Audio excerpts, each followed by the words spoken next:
Hey everyone, welcome to the Raw Report episode 33. And yes, we are now 33 episodes in. Shout outs to the Raw Fantasy Sports Discord server and fantasy football leagues. We are now 7 weeks into the fantasy football season. I am your host, Jerry Jericho, along with my co-host, Bone Santana. And before we get started, make sure you hit the subscribe button, hit the like button, drop a comment. Make sure you hit us up on Raw Fantasy Sports on Instagram. And man, bro, can you believe we're already 50% of the way of our prestigious regular season? It's a 14-week season format in our fantasy leagues, and we're 50% of the way through, and it's looking like we're having a great outlook and a lot of playoff pictures, man. I know that you're doing pretty well in your leagues, Bones. I myself am doing very well and a few others as well. And yeah, man, what a week it's been. And for starters, we got some beef going on here, Bones. Dolphins, Eagles. It really went down. It was a damn shootout. For all we know, it's a good defensive matchup as well. And I see you looking out there. All I see is our crew celebrating right here, baby, with the touchdowns. Yeah, let's go, baby. Speak your truth, man. I know we got the W. We got ahead of you guys, a contending team. We didn't put our best fourth effort against the Jets this week because, like, why play so hard against such a mediocre team like the New York Jets? All right, shout out to our boy Chris out here in the Call of Football. But why would we strain ourselves trying so hard with Zach Wilson? We know that the Jets are no good. We were preparing for the Miami Dolphins, all right? And what a game it was. I know you have a lot to say about this one. Well, damn, bro. What can I say? You got the dub. A bit upsetting, but you know what? It's like Vin Diesel said, it don't matter if you win by an inch or a mile. Winning is winning. And right now you guys stand at 6-1. You guys 6-1, and damn proud of it. I know we're still having a lot of doubters, all right? The fact of the matter is that the Eagles are a Super Bowl contending team, and they're trying to get back to the promised land. It was a good matchup. I can't even hate. I'm definitely rooting for the Dolphins this year. They're doing phenomenal. They have a stacked team. Okay, they have an offensive arsenal that we haven't seen in probably 20, 30 years in the city of Miami, right? And all cylinders were rolling, man. For some reason, it was a very defensive game, guys. All right, both defenses managed to get picks, okay, on both quarterbacks, and I believe there was also some other turnovers as well. But like, what a performance that was, guys. It really went down to the wire. We had two top receivers, two top quarterbacks, and we had top running games too. So it really came down to it, and unfortunately, the Eagles were able to capitalize on the Dolphins' mistakes. And, I know the fans had a lot to say about all the, the so-called, the alleged missed calls here, all right? There was a lot of fans, but the reality is that, the Dolphins just came up short. And the Eagles were basically able to capitalize on these errors a little bit better than what the Dolphins had. To quote the great Jimmy Johnson, the coach of the Miami Hurricanes in the 80s, he said that whenever you're on the road, you never leave the game in the ref's hands. Now, I don't want to pin this loss on those penalties, but 0 penalties, that's something to behold right then and there. But no, it was like how you mentioned earlier. It was a well-fought, hard matchup. People were talking about finesse versus physicality, physicality coming from the Eagles, finesse coming from the Dolphins. But I believe that even though we lost the game before the game got away from us, when it was still a one possession game, I was thoroughly impressed. We had some moments where we got to the quarterback, forced a couple turnovers, was able to disrupt them. There were some positive things that I did take out of this game, even though we lost. What you guys did is something that I feel that we're currently doing ourselves, eyeing another matchup down the road. How you guys rested, like some key players against the Jets and an opponent that, by on paper and by definition is inferior to you guys. And even though you took the L, I believe the route that you guys took, which was the health over the players, is something that pays dividends down the line. Look at this past matchup. Everybody knew this was going to be a prime matchup, which with two 5-1 teams. and you guys came to play. Good for y'all. Yeah, and I'm pretty proud of that as well. I'm glad that the Dolphins were able to bring their A game with them. And I'm hearing a lot of chatter right now about them being categorized as potential frauds. And we kid a lot here, amongst each other, especially on our Discord server. We've been chatting it up and talking a lot of shit all week. Um, but I don't think that they're frauds at all by any means. I think that the Dolphins are basically at the top of their division and they're going to continue to do so, barring any major collapse. Okay, as we saw the Bills lose this weekend. Okay, so we saw top contending teams fall aside from the Dolphins, and one of those other teams was the 49ers and Brock Purdy.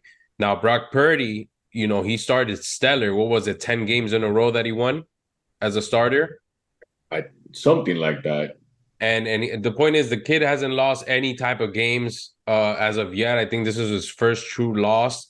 But there are a lot of analysts are saying now that he's getting exposed, and the 49ers. I still see the 49ers going to the playoffs. Okay, like I see the Dolphins going to the playoffs, like I see the Bills potentially getting that wild card spot. In actuality, I think that's the only team that the Dolphins have to look out for, but they're not frauds by any means. I'm not too sold on Brock Purdy, to be honest with you. Okay, Brock Purdy is the starting quarterback for the Niners right now. I don't think he's that dude, and I think he saved a lot by players like Christian McCaffrey and right now Brandon Ayuk. All right, there are player Kittle as well. These are players that are coming through for the quarterback, but we haven't seen them without weapons, and we all know that's where real quarterbacks are made, is when you don't have any offensive weapons. So Brock Purdy this weekend ended up falling to the Minnesota Vikings, which we all know are not doing very well around the league. Okay, even though they have a decent team, Justin Jefferson is out with an injury right now, and they're solely relying on Christian Kirk, man. We saw a hell of a performance last night on Monday Night Football. And I myself had Addison. All right. So we came up on tons of points fantasy wise. The narrative when it comes to this fraud talk, it truly baffles me because every team has a narrative. For example, you guys beat your narrative. What was the narrative so far against the Eagles? Okay, you guys went undefeated. You took an L to the Jets, but the thing was, you guys hadn't blown anybody out. You guys have just gotten by here and there. And what did you do this past Sunday? Well, you beat that narrative when you beat, when you beat a sound team in the Dolphins, right? But not only did you just beat them, but you also put up a good amount of points on it. A statement win, on both sides of the ball. The narrative right now is that the Dolphins are frauds because they can't they can't win big games. We've only played two worthy opponents so far, in my opinion, which is the Bills. We lost too handily, and then the Eagles. Everybody else has a losing record. But I hate it when they use that, like that narrative, like if we're not hurt, like if half of our starters went out. The 49ers just lost, but they're not being labeled as frauds. They're being given a pass because Deebo Samuel's out, Trent Williams is out. McCaffrey didn't practice all week and just played, unlimited snaps. How come we don't hear the same, discourse when it comes to Tua? There's a stigma out there against us, but I wouldn't want to have it any other way. It's always going to be Miami versus the world. And well, yeah, you mentioned it, how some leagues went down. Buffalo went down to a sorry, Patriots team. No one's calling them frauds, but that's how that goes. And Purdy took his second L, if I'm not mistaken. That's the second 49ers loss in the regular season so far. And we'll see how that goes. We are going to change our narrative, I believe, 2 weeks down the line. We have the Patriots upcoming, another team that I believe we're better than, and we should be. I still believe that we should rest some key guys because we have an important in-conference matchup with the Chiefs in Germany. In my opinion, that game should have definitely been played in America. It was definitely going to be played in Kansas City. I think that would have been a little bit better, Tyreek going back to where it all started, where he won a ring. But whatever, the league fumbled that. That's going to be a matchup that I believe the Dolphins are going to make their statement, their statement W for the regular season. And it's going to benefit us in multiple ways because we're going to get Teron Armstead back. We're gonna get our Pro Bowl center, Connor Williams back, and we may even get Jalen Ramsey, who had zero setbacks this past week in practice.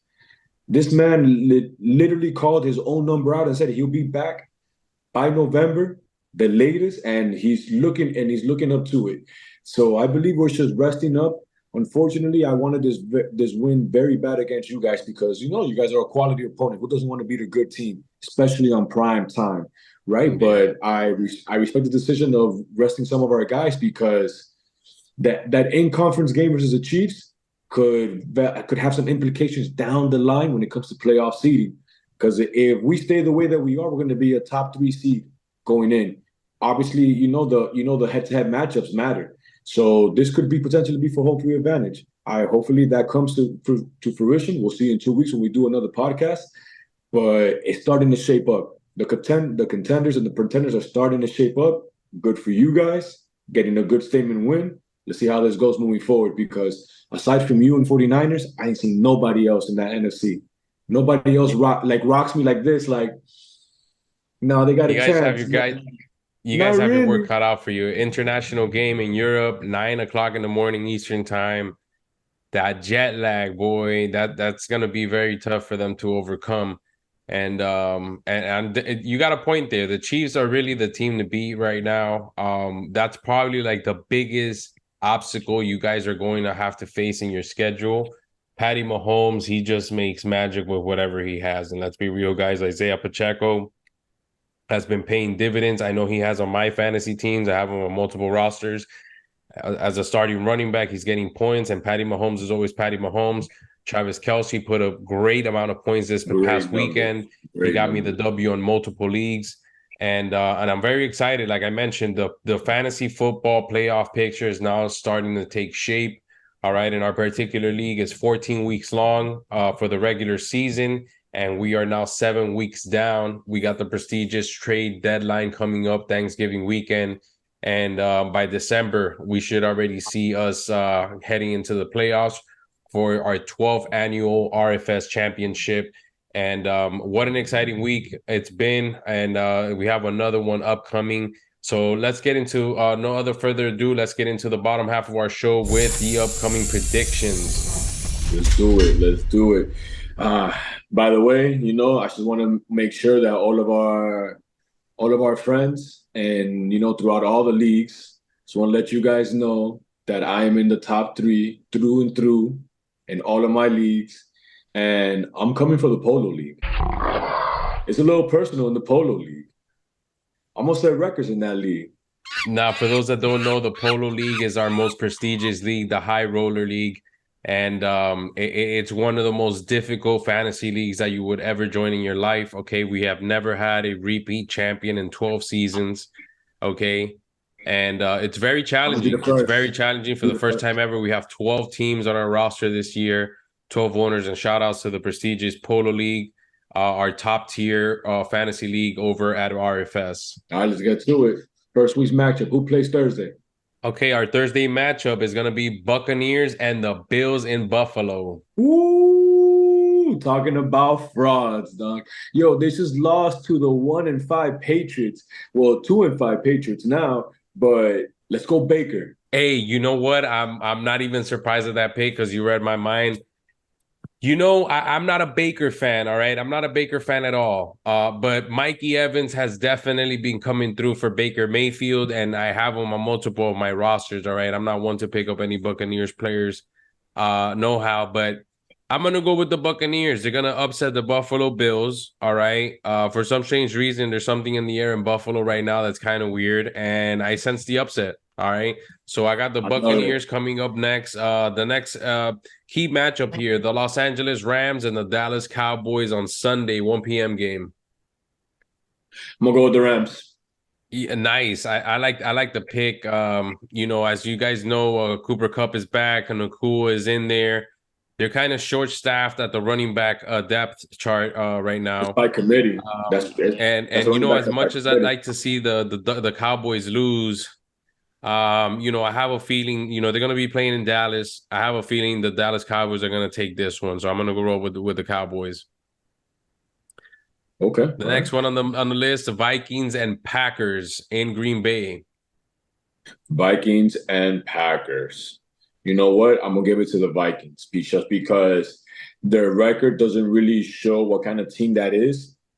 Because if you look at the stats, they're top four and almost, and they're a top four offensive team. They put up the yards. They put up yards, so they're gonna put up points. I believe beating the 49ers gives them a good confidence booster, so I'm gonna go with them. Vikings are coming into a very, very cold Green Bay. And I just think that Kirk Cousins is going to continue to capitalize on his ongoing momentum. So I'm going to go with the Vikings. All right. I got the Vikings on this matchup. They're definitely going to stunt on those Green Bay Packers. The next one's up. The Falcons and Titans in Tennessee. Yo, I can't believe the Falcons are number one in the NFC South. I thought this team was dead in the water. Um, it's who? It's the Falcons and what's the matchup? The Falcons and the Titans in Tennessee. Oh, okay. Ryan Tannehill is looking like he's not going to play. For all of you guys that, for whatever reason, have Ryan Tannehill on your roster, keep mind about that. So I'm gonna go with the Falcons. The Titans are going to explode the running game, of course, with Derrick Henry. They're gonna squeeze every bit of juice that he has left in him, but I'm gonna go with the Falcons, of course. This borderline team, this 500 team, basically. I don't know how they're at the top of their division, but they're there, man. I like Bijan Robinson, man. I think that's the only thing I like about this team. So I'm gonna go ahead and pick the Falcons for this matchup. Next, we have the New Orleans Saints and the Indianapolis Colts. And we have to be excused because the Colts are somebody that we were rooting for last week. And it's one of the teams that let us down, all right? So Saints, Colts this weekend, Indianapolis. I'm gonna go ahead and roll the dice again with the Colts. I'm going to go with the Colts as well. As you guys know, Chris Olave got busted by the cops this week for speeding or something. I don't know, man. They're a huge mess. I know Kamara is going to put up points. I don't really have much faith in Derek Carr, much like I did in with the Raiders. So I'm gonna go ahead and go with the Indianapolis Colts. As you guys know, let's keep in mind the quarterback Anthony Richardson is out on IR with a shoulder injury, and Jonathan Taylor is definitely in. Gardner Minshew has been doing work out there, guys. Okay, he's one of the more, I guess I would say, one of the more top backups in the league that you can have in your team. Right? He's been doing pretty decent out there. All right. He's doing amazing. Patriots, Dolphins, like in Miami. Let's get it. I mean, the place where we score like 40 something points per game. Yeah, yeah. I'm gonna go with my Dolphins. Hopefully we put everything back on track. Get back on the W column and keep it moving. Yeah, I'm gonna put my money on Miami as well. I think I think the Eagles were a bit tough for them this last weekend, but they're gonna recoup with the Patriots, which they are notorious for beating every season. Okay, Bill Belichick is just gonna continue to start taking L's out here in this division. The New York Jets and the New York Giants. Where's X where you need him? All right, the battle for New Jersey is on, guys. All right, New York Jets, New York Giants, two horrendous teams battling for East Rutherford, New Jersey. Jersey. You know what? I'm gonna give it to the Giants just because they look like a revitalized team under Taylor. So yeah, I'm gonna go with them. They actually had a pretty good offensive output this past weekend, so I'm gonna go with the Giants because yeah.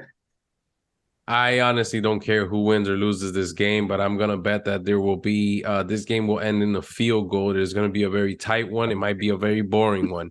All right. Man, I'm gonna go ahead and pick the Giants on this one. Okay. Next one up, Jacksonville and Steelers in Pittsburgh. Jacksonville.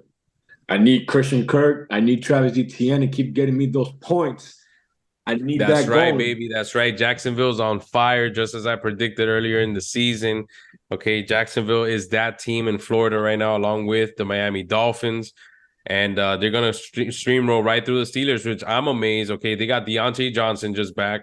All right, back from IR. He's been out practically the entire season, right? So far. They're 4-2 somehow, okay? And this might be end up getting to be a close one, but I got my money. I'm all in on Jaguars this season. They got to make it to the playoffs.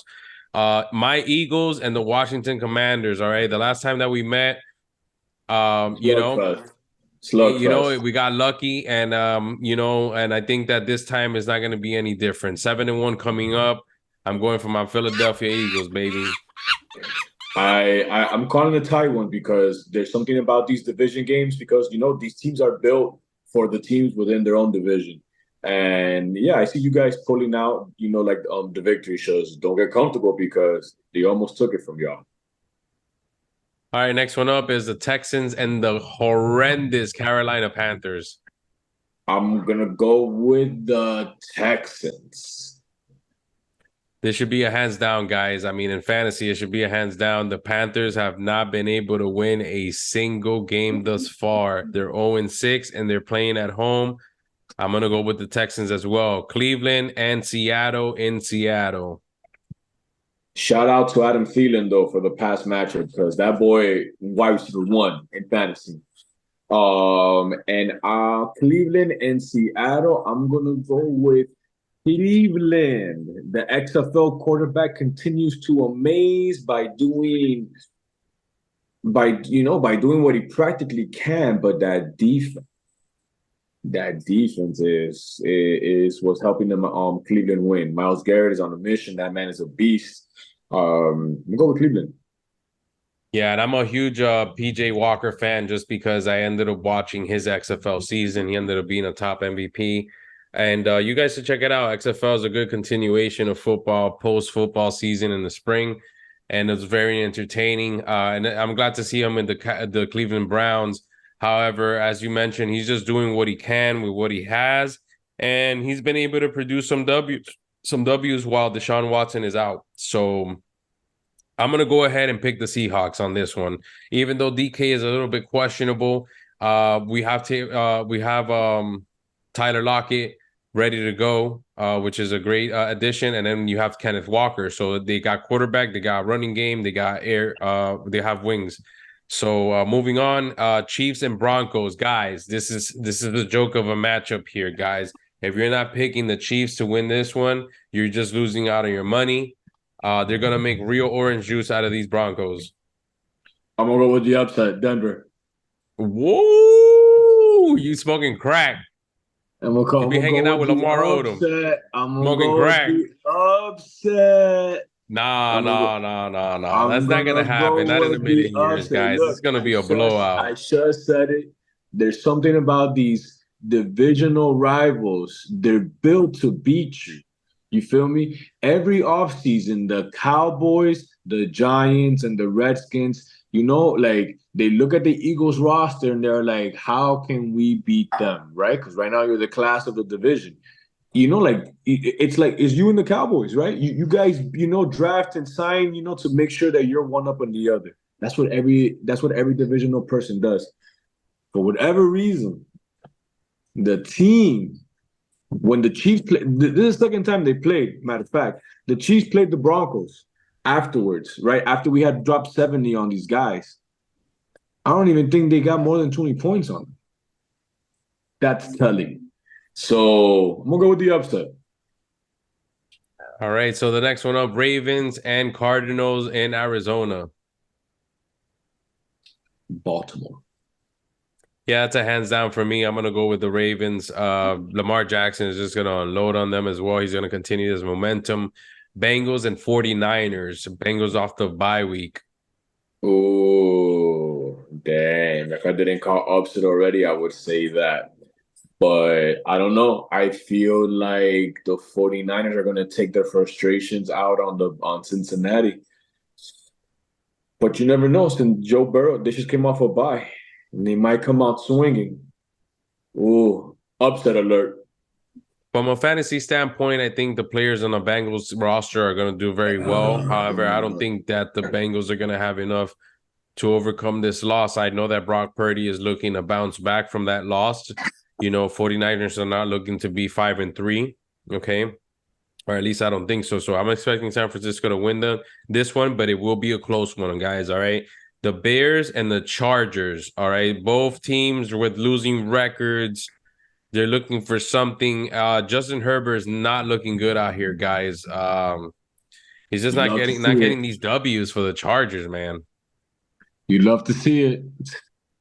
I hate to Um, see it. What you talking about? well, not I. Well, talking shit. I got Keenan Allen. I don't care if Justin Herbert wins or loses. I should need him to throw the ball to Keenan Allen all day. But I'm gonna go with the Bears. I just feel like I can't trust the Chargers defense like that. And Justin Fields may have a day himself. Listen, I just need to put some hope in here. I got Justin Herbert, I got Keenan Allen in my leagues. Okay, I'm just gonna need them to sling it. I need them to put up points. I'm gonna put my faith on the Chargers on this one and hope it works out. I can't just give up on Justin Herbert like that. All right, How he's a many more solid weeks? fantasy football contributor. We got Vegas and Detroit in Detroit. Now we were picking the Lions to be the Trojan horse for the playoffs, right? The dark horse, right? But they got stomped this weekend, man. So like I don't know what to make of that. You know, I want to hang in there for them. All right. The Raiders, I don't know what the hell the Raiders are doing, guys. You know, they got Devontae Adams and they got Jimmy Garoppolo, which is an average quarterback at best, guys. Let's be real. I'm gonna go ahead with the Lions. You know, I love Vegas and everything, but I'm gonna put my money on with the Lions on this one. They're gonna bounce back. All right. I'm definitely going to go with the Lions because the Raiders are a hot mess. Lamar Jackson just had one of those games. He had one of those games where he's brilliant. He's stellar. He just outperforms everybody on the field. That's what happened. The game got away from Detroit too early, and that was that. That's all she wrote. So, with that being said, it's at Detroit. I'm gonna go with the Lions. Even though I got a couple guys, on either side, I have Devontae Adams in one league and I got Jacobs también. So I need them to ball out. Also, to complete my benches, I dug deep, on the Detroit Lions arsenal. In two leagues, I believe I have Josh Reynolds, which is, every now and then, he's had a couple explosive games. You gotta look at the matchups. You gotta look at the matchups and Sam Laporta. Oof, what a pickup on tight end, bro. So yeah, I need him to output. I need to see output from both teams, but I'm gonna give the W to Detroit. All right, guys, and that brings us to the conclusion of our show, episode 33 of the Raw Report. But before we get out of here, make sure you hit the like, subscribe button, drop a comment, hit us up on Instagram at Raw Fantasy Sports. And week 8, guys, better get on your stuff. Better start felicitating those trades. Get those free agent pickups because it's about to heat up for the playoff picture for week 8. We are halfway through the regular fantasy football season. Best of luck to everyone. Shout outs to the RFS family, the Polo League, and the rest. Shout outs to my co-host here, Bone Santana. I am Jericho, and we'll see you next week with the Bolivian Siberian back on the show, and we'll catch you next week, guys.